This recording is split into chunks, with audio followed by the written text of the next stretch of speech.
रमन महर्षि kitchen में चले गए थोड़ा काम करने के लिए। सब्जी काट रहे हैं, हाथ में छुरी है, सब्जी काट रहे हैं। सारी संगत के लिए एक ही किचन है वहां पर, वहीं सबके लिए खाना बनता है। तो रमन महर्षि आज सेवा करने के लिए चले गए, जाके सब्जी काट रहे हैं। अनुयायियों में से किसी एक ने महर्षि रमन का हाथ पकड़ा, ऐसे ही जैसे मैंने पकड़ा है ऐसे ही हाथ पकड़ा। महर्षि, क्या अभी भी आप कह सकते हो कि मैं कुछ नहीं कर रहा? आप कहते हो कि मैं कुछ नहीं करता। अभी तो आप सब्जी काट रहे हो, हम देख रहे हैं। आप काट रहे हो सब्जी, आप कर रहे हो, हम देख रहे हैं। क्या अभी भी आप कहते हो कि मैं कुछ नहीं करता? महर्षि रमन ने कुछ समय के लिए आंख बंद की। आंख बंद करने के बाद खोली और कहा, भाई, मैंने अपने आप को बहुत समझाया, लेकिन क्या करूं? मेरा मन इतना उच्च हो चुका हुआ है, इतना सूक्ष्म हो चुका हुआ है कि ये स्वीकार करने को तैयार नहीं कि मैं कुछ कर रहा हूं। आप कहते हो ना सब्जी काट रहा हूं, मैं कहता हूं मैं सब्जी नहीं काट रहा, मेरा हाथ सब्जी काट रहा है। बस इतना ही अंतर है देविया सज्जनों। सिर्फ इतनी सी जानकारी की आवश्यकता है। कौन करने वाला है वह आप नहीं हो, वह आत्मा नहीं है, वह शरीर करने वाला है। यह शरीर का धर्म है। शरीर करता है तो फिर इसलिए भोगता भी है। शरीर को रोग होते हैं, शरीर के साथ संबंध होते हैं, जुड़ते हैं, तो इसलिए किसी एक की समस्या जो इसका संबंधी है उसकी समस्या भी अपनी समस्या महसूस होती है। उस समस्या से भी कभी पुत्र का, कभी अपना रोग, कभी पुत्र का रोग, कभी पौत्र का रोग। क्यों? उनसे संबंध हमारा जुड़ा हुआ है। और ये सारे के सारे संबंध देह के साथ, आत्मा के साथ किसी प्रकार का कोई संबंध साधक नहीं है। देह और आत्मा का संबंध कैसा है?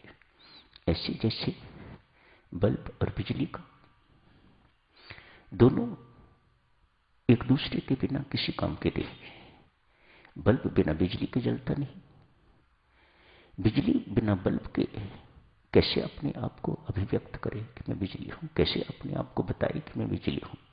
अतएव दोनों का होना बहुत जरूरी है। बिजली कनेक्शन मिलता है, तार जुड़ती है तो बल्ब जलने लग जाता है, रोशनी है।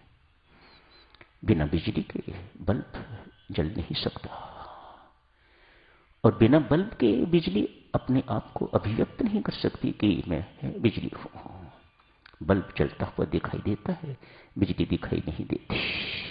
ठीक इसी प्रकार से आत्मा हमारे भीतर है, हमारा जीवन है। आत्मा हमारे भीतर है तो हम जिंदा हैं। आत्मा इस शरीर से निकल जाता है तो हम शव हो जाते हैं। जिस प्रकार बिजली दिखाई नहीं देती, ठीक इसी प्रकार से आत्मा भी दिखाई नहीं देता, शरीर दिखाई देता है। तो साधक इस चर्चा को और आगे जारी रखेंगे। सबके घरों में टीवी है, तार जुड़ती है बिजली के साथ। तो टीवी, आप कहते हो टीवी चल रहा है, खड़ा है टीवी, एक ही स्थान पर रहता है, लेकिन आप शब्द ऐसा प्रयोग करते हो कि टीवी चल रहा है, बोल रहा है, उसमें चित्र दिखाई देते हैं, सब कुछ दिखाई देता है। तार टूट जाती है तो बक्सा, और तो कुछ नहीं। टीवी किसी काम का नहीं जब तार उसकी टूट जाती है। इन ट्यून होता है तो सब कुछ अच्छा सुनाई देता है, सब कुछ अच्छा दिखाई देता है। इन ट्यून नहीं होता तो खड़खड़ करता है। दादी बैठ के कहती है, क्या शोर मचा रखा है, बंद करो इसे। क्यों? टीवी इन ट्यून नहीं है। साधक ठीक इसी प्रकार से ये शरीर परमात्मा से कनेक्टेड है तो इन ट्यून है, परमात्मा से डिस्कनेक्टेड है तो ट्यून्ड नहीं है। डिस्कनेक्टेड है तो देह भाव है, कनेक्टेड है तो भगवत भाव है। शांत मन मौन बैठे, चुप बैठे, मौन बैठे। इसीलिए यहां आके रोगों की चिंता नहीं करनी, समस्याओं की चिंता नहीं करनी।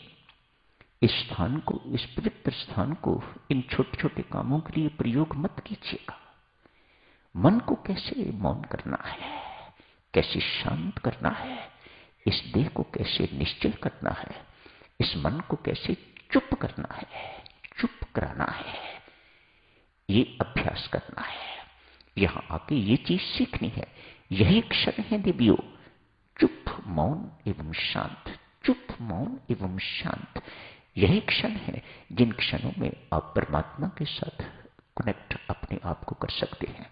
नहीं तो जो मर्जी करते रहिएगा, आप परमात्मा से डिस्कनेक्टेड हैं।